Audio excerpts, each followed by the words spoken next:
So this morning while I was sitting appreciating the full moon, I was listening to my current Pisces season playlist on shuffle, and then the Icarus Phoenix song called Shallow Water played, and I've been having it on repeat, sort of on and off all day, which is fascinating,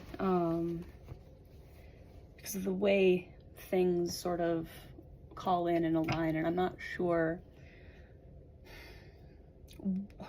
The chicken and the egg of it is unclear and insubstantial, and maybe it's all just recursive.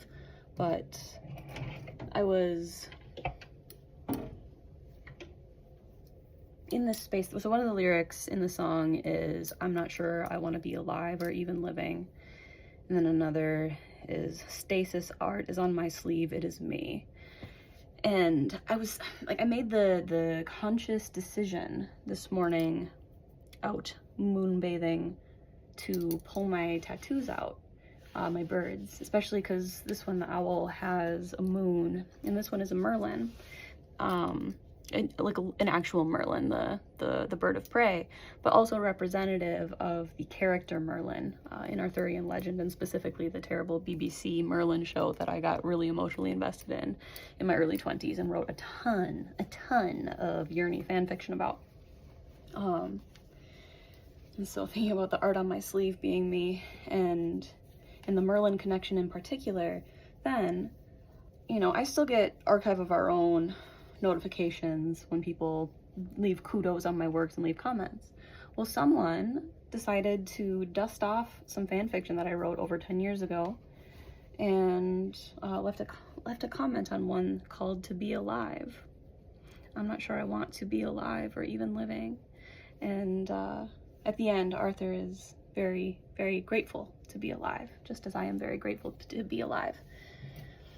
And I haven't always been, right? I have not always felt happy or excited about my life. I have tried to hit the eject button, we'll say, at various junctures, but that did not work out, obviously, because I'm here. But then, so I was already like, wow, that alignment is so special. But then also, a friend of mine sent me a post that I just looked at and enjoyed, of, presumably it reminded this friend of mine of me, because I can often be spotted out in my neighborhood just dancing inappropriately at strange junctures on the sidewalk or in a park or by the river or wherever actually the fuck I'm feeling anything, because as someone who has wanted to die and now finds joy in life, I'm not gonna suppress that for anything or anyone, for any kind of expectation of how it's acceptable to behave. You know, I'm not gonna make my presence anyone else's problem, but I'm not going to suppress my joy when it's so powerful. And yeah.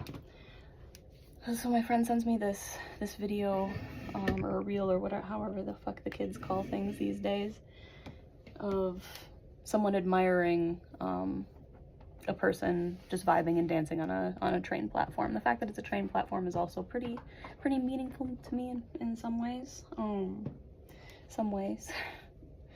But then, you know, after I expressed my appreciation for the share in the video and, you know, what it feels like to be that person, at least my version of that person, my friend told me that the person who had posted the video and captured it and shared it is in the process of pursuing medically assisted suicide.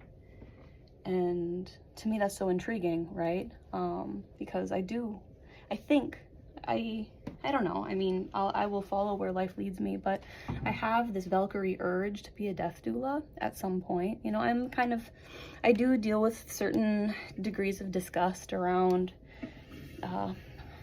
body stuff, so that may, but who knows what directions I'll grow in. But yeah, it just brought back up, I'm not sure I want to be alive or even living. I want to be alive and living, but I don't know, I just wanted to stop saying just, that's one of my my verbal habits that I'm seeking to rid myself of. That's when you hear that moon dissolve my tendency to say just, minimizing everything that I express. I fully wanted to document that and just pause a moment to appreciate the magic of so many things aligning. And that's where magic comes from. It comes from slowing down and noticing. So slow down and notice.